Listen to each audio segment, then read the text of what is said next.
Welcome back to my YouTube channel. जब से फातिमा ने सहमा बेगम को धमकियां दी हैं उस दिन से सहमा बेगम बहुत ज़्यादा डरी हुई है और मुतहर को समझाने की कोशिश पूरी करती है। आज की इस वीडियो में आप लोगों को मुकम्मल डिटेल के साथ बताएंगे कि क्या मुतहर फातिमा को बच्चा वापस कर देगा, अगर उसे बच्चा वापस करेगा तो किस तरीके से करेगा। जल्दी से हमारे चैनल को सब्सक्राइब कर दें और साथ में लगे बेल आइकन बटन को लास्ट में प्रेस कर दें ताकि नई से नई आने वाली वीडियो को नोटिफिकेशन आप लोगों को आसानी के साथ मिल सके। फातिमा ने जब से धमकियां दी हैं सहमा बेगम को कॉल पे, उस दिन से सहमा बेगम के दिल में अब फातिमा के लिए एक तो जगह भी बन चुकी है और दूसरा वो अपनी इंसल्ट भी नहीं करवाना चाहती। जैसे ही मुतहर घर आता है तो सहमा बेगम उसके पास पहुंच जाती है और उससे कहती है कि मुतहर बेटा, फातिमा ने कोर्ट में जाने का इरादा कर दिया है और उसने कहा है कि अगर मुझे बच्चा नहीं देगा मुतहर तो मैं कोर्ट में जाकर इसे घसीटूंगी और वहां से इससे अपना बच्चा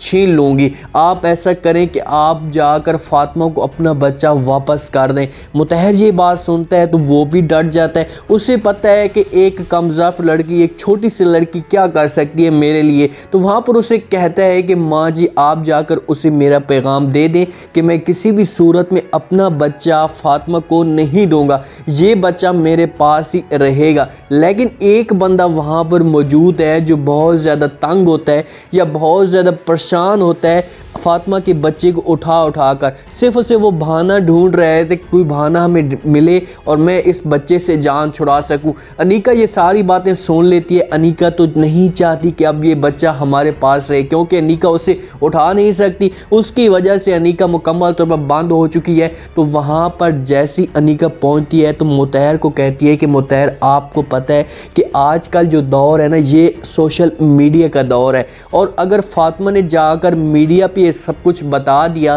कि मुतहर मुझे बच्चा नहीं दे रहा तो आप सोचो कि हमारे घर में या हमारे ख़ानदान की कितनी बड़ी बेइज्जती होगी।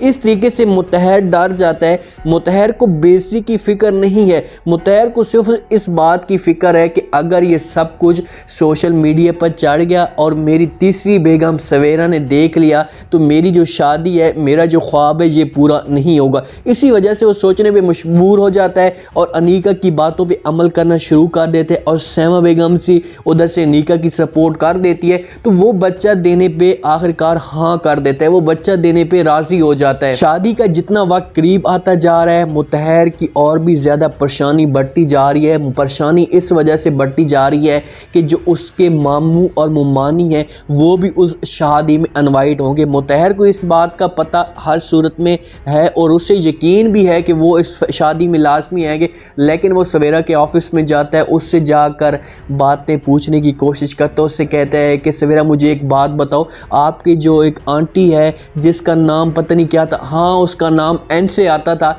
वो क्या आपकी वहाँ पर आते हैं आपके घर में? तो सवेरा उससे कहती है कि हाँ आप नसीन आंटी की बात कर रहे हो ना। तो सवेरा मुतहर उससे कहते हैं कि हाँ मैं उसी की बात कर रहा हूँ। तो सवेरा उससे कहती है कि हाँ वो उस घर में आते हैं और उसके साथ उसका शौहर भी आता है और मैंने उन्हें खुसूसी तौर पर मेहमान एक ख़ास तौर पर उन्हें इनवाइट किया है और वो मेरी शादी में एक ख़ास मेहमान होंगे। तो जैसे मुतहर ये बात सुनते हैं तो उसके पाँव तले ज़मीन निकल जाती है, क्योंकि मुतहर तो नहीं चाहता कि वो शादी में ना आए। अब वो यहाँ पर ये बहाना ढूंढेगा कि इनको इनकार कैसे करना है, सवेरा को कैसे मना करना है कि शादी में वो ना आए। या यहाँ पर मुतहर ये भी बहाना बना सकते हैं कि हम शादी चुपचाप करेंगे, किसी को भी नहीं बुलाएंगे, कोई मसला बन चुका है, या मेरी माँ की तबीयत बहुत ज़्यादा ख़राब है या मेरी माँ मरने वाली है, वो माँ को या दादी अम्मा को मारेगा तब जाकर मुतहर की शादी यहाँ पर कामयाब होगी। उमैर इस बात पे अटका हुआ है कि वो शादी करेगा तो फातिमा के साथ करेगा। एक मिस्टेक उमैर से हो रही है। उमैर के जहन में है कि नसीन बेगम जो है वो चाह रही है कि फातिमा के साथ उमैर की शादी हो जाए। उमैर को तो नहीं पता कि नसीन बेगम चाहती है कि फातिमा की शादी किसी और के साथ हो। वो यहाँ पर फातिमा उमैर के पास आती है, उसे समझाने की कोशिश करती है, उससे कहती है कि जैसा ताई अम्मा चाह रही हैं आप वैसा कर ले, आप शादी कर डालें। उमैर फातिमा को जवाब देता है, उसे कहता है कि जैसा आपकी तई अम्मा चाहती है आप वैसा कर लो, शादी कर लो। फातिमा उससे कहती है कि तई अम्मा ये बिल्कुल भी नहीं चाहती, बल्कि कोई भी नहीं चाहता कि एक शादीशुदा औरत या एक बच्चे की माँ, एक तलाक याफ्ता माँ किसी कवारे लड़के के साथ शादी करे। वैसे भी इस माशरे में एक शादीशुदा जो तलाक याफ्ता लड़की होती है उसकी वैल्यू नहीं होती, और तई अम्मा मेरी आपके साथ शादी नहीं करवाना चाहती।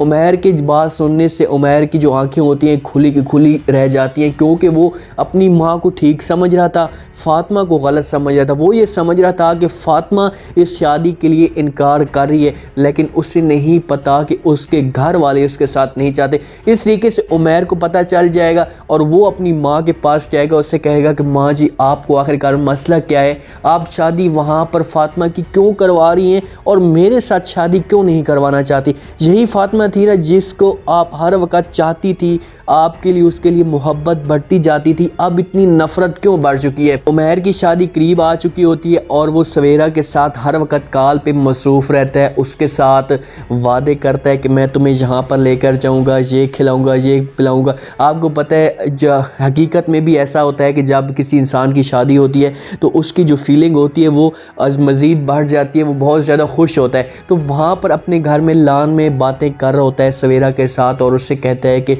जैसा तुम चाहोगी मैं वैसा ही करूँगा, आपको दुनिया की सारी खुशियाँ मैं दूँगा। तो सवेरा उससे कहती कि अच्छा मुतहर बड़ी बात है, ये तो आने वाला वक्त बताएगा कि तुम मेरे लिए क्या कर सकते हो। ये जब बातें सवेरा के साथ मुतहर कर रहा होता है, पीछे से अनीका पानी लेकर मुतहर के लिए आ रही होती है, वहाँ पर खड़ी हो जाती है, सारी बातें मुतहर की सुन लेती है। जब मुतहर की ये बातें सुनती है तो अनीका के हाथ में गिलास होता है और वो गिलास नीचे गिर जाता है। जब नीचे गिरता है आवाज़ आती है, मुतहर मुड़ कर देखता है तो अनीका की आंखों में एक खौफ होता है। मुतहर वहाँ पर डर जाता है कि कहीं अनीका ने ये सब कुछ सुन तो नहीं लिया। अनीका ने अब यहाँ पर सब कुछ सुन लिया, मुतहर वहाँ पर इसके साथ नाटक करने की कोशिश करेगा। उसे तो ये समझ नहीं थी कि फातिमा थी, मैं फातिमा को बातों में टाल मटोल कर देता था, वो मेरी बातें मान जाती थी, लेकिन ये अनीका है, ये किसी भी सूरत में इसकी बातें नहीं मानेगी। इस तरीके से अनीका के सामने इसकी असलियत आ चुकी है। उधर उमैर तई अम्मा और मुमानी और मामू जान की वजह से फंसा हुआ है, वहाँ पर उनको भी उस शादी में इनवाइट नहीं करना चाहता, अनीका को भी पता चल चुका है। तो इस तरीके से अब मुतहर की जो दिन है वो बुरे शुरू हो चुके हैं। तो उम्मीद है आज का ये रिव्यू, आज का ये प्रोमो आप लोगों को पसंद आया होगा। आपने कमेंट सेक्शन में अपनी लाजमी देने में बताना है कि आपको क्या लगता है कि क्या यहाँ पर अनीका के सामने मुतहर की असलियत आ चुकी है या यहाँ पर फिर मुतहर अनीका को कोई ना कोई बातों में घुमा कर झूठ बोल कर उसके सामने टोपी पहना देगा। तो कमेंट सेक्शन में अपनी लाजमी ने चैनल को लाइक सब्सक्राइब लाजमी कर दे, अपना खास ख्याल करें, दुआ में याद रखें। मुझे दीजिए इजाज़त, अल्लाह हाफ़िज़।